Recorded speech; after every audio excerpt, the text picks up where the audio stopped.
សូមគោរពនិងជម្រាបសួរបងប្អូនទាំងអស់គ្នានៅក្នុងស្ថានភាពក្នុងការរស់នៅប្រចាំថ្ងៃយើងដាច់ខាតត្រូវតែមានប្រភពចំណូលក៏ដូចជាមានរបរណាមួយដែលយើងអាចចិញ្ចឹមជីវិតបានងាយស្រួលដោយចំណាយដើមទុនតិចហើយជាក់ស្ដែងបងប្អូនបានឃើញនៅក្នុងវីដេអូរបស់ខ្ញុំនេះគឺជាការចិញ្ចឹមមាន់ខ្នាតតូចលក្ខណៈគ្រួសារគឺជាមុខរបរមួយដែលអាចបង្កើនចំណូលបានយ៉ាងល្អ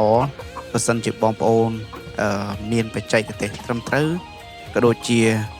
សិក្សាស្វែងយល់ពីអ្នកជោគជ័យហើយជាក់ស្ដែងខ្ញុំក៏បានស្គាល់មិត្តភ័ក្តិដ៏ស្និទ្ធស្នាលមួយគាត់ក៏បានព្យាយាមចំណាយលុយតិចតួចក៏ប៉ុន្តែគាត់បានទទួលផលជាច្រើនពីការចិញ្ចឹមមាន់មានន័យថាគាត់អាចចិញ្ចឹមមាន់ហើយសម្រាប់ផ្គត់ផ្គង់គ្រួសារក៏ជាប្រភពចំណូលអ្វីដែលខ្ញុំបានទទួលការចែករំលែកពីគាត់មានដូចជាការរៀបចំទ្រុងនិងកន្លែងចិញ្ចឹមទី2គឺការគ្រប់គ្រងការបង្កាត់ពូជក៏ដូចជាការថែទាំកូនមាន់ហើយទី3គឺការផ្ដល់ចំណីនិងទឹកហើយទី4ដល់ពេលដែលយើងប្រមូលផលហើយតើយើងអាចយកទៅលក់នៅទីណាហើយនៅក្នុងនេះក៏បងប្អូនឃើញនៅមាន់តូចតូចបាទតែបងប្អូនកំពុងឃើញនេះឃើញថាគាត់បានចំណាយតិចតួចហើយកន្លែងនេះគឺជាចំណីអាហាររបស់មាន់ជាមួយនឹងទឹកយើងត្រូវតែប្រកាសពជាថាពួកគាត់បានទទួលនៅទឹកស្អាតអាហារបានត្រឹមត្រូវជៀសវាងការ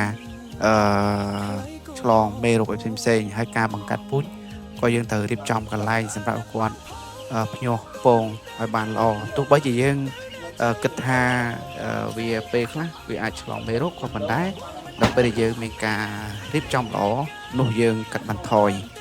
ហើយជាពិសេសការចិញ្ចឹមមាន់នេះយើងដូចជាមិនត្រូវការទីតាំងធំពេកនោះទេមានថាយើងរកកន្លែងណាមួយដែលសមរម្យគ្រាន់តែថាយើងអាសាសម្អាតវាជាដើមហើយជារួមនេះបាទជាក់ស្ដែងទំហំរបស់គាត់តូចទេគាត់ធ្វើតូចប្រមាណបាទ2ម៉ែត្រ2ម៉ែត្រគាត់អាចចិញ្ចឹមមាន់បានតែផ្ទះគាត់អាចមានឱកាសសម្រាប់មើលថែគ្រួសារក៏ចិញ្ចឹមហើយនេះជាចំណីបាទចំណីនេះយើងស្រួលដែរបាទយើងទៅទិញនៅទីផ្សារក៏បានយើងផលិតនៅក៏បានទីផ្សារយើងគ្រាន់ថាមួយថ្ងៃគាត់2ទៅ3ពេលទេបាទហើយយើងអាសាបោះសម្អាតទ្រុងជាដើមដែលយកឃើញថាការចិញ្ចឹមមាន់ទទួលបានជោគជ័យគឺវាអាចផ្ដល់នូវសុទ្ធជាច្រើនហើយសុទ្ធនោះយើងអាចលក់ហើយបើសិនជានៅផ្សារចាស់វិញពងមាន់ស្រែគឺមានតម្លៃថ្លៃណាស់បាទចន្លោះពី1900ទៅ1000ហើយបើគេលក់រៀបបន្តទៀតអាចដល់1500ហើយបើសាច់មាន់ក៏យើងលក់បានជាគីឡូថ្លៃទៀតអរគុណច្រើនបងប្អូនជារួមយើងរក្សាអនាម័យហើយជាពិសេសចាក់វ៉ាក់សាំងការពារជំងឺគឺជាគន្លឹះដើម្បីទទួលភាពជោគជ័យហើយនឹងបោះសម្អាតវាផងដែរសូមអរគុណបាទ